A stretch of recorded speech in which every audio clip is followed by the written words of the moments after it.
سلامونه او احترامات مې قبول کړئ دوستانو. تاسو سره د داود شاه پیښوري یو نوی انټرویو شریکوم چې د هغه نه خپه ولې کټ شوی وه او هغه ته دغسې واقعه ولې پیښه شوې وه. هغه د علیشه په باره کې څه وایي چې هغه زما لور نه ده.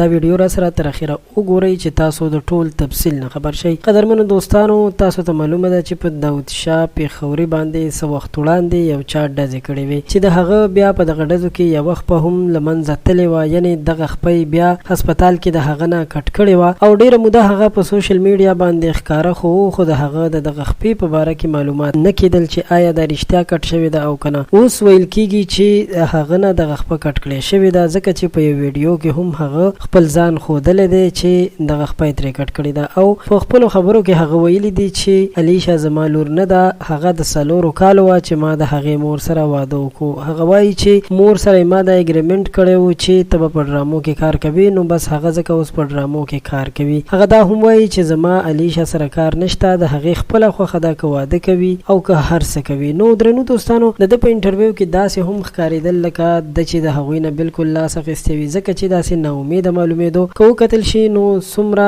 په قبر کې به دا خلک ګرځېدل، کنځلې بدې ردې ویناګانې به یې په سوشل میډیا باندې کولې، خو اوس دې حد ته راغلل چې داسې معلومیږي د ده خبره هم نه مني. په خپلو بچو باندې ډېر زیات خیال ساتل پکار دي، یوه ښه لاره ورته ښودل پکار دي چې سبا ورځ هغه د خپل مور پلار خبره ومني. په سوشل میډیا باندې چې دوی کوم کارونه کوي، یقینا چې هغه کارونه پښتنو سره نه ښایي، سپک کارونه دي، ځکه چې په دغه طریقه باندې دوی د خپل ځان مشهورتیا کوي، پیسې ګټي. نو دا بالکل ښه خبره نه ده چې دوی په کومه طریقه باندې دغه کارونه کوي. امید لرم چې ستاسو به دا پیغام د ویډیو هم خوښه شوي وي. ضرور در سره زموږ چینل سبسکرایب کړئ چې په راتلونکي وخت کې زموږ نوي معلومات او ویډیوګانې تاسو ته په وخت ورسي.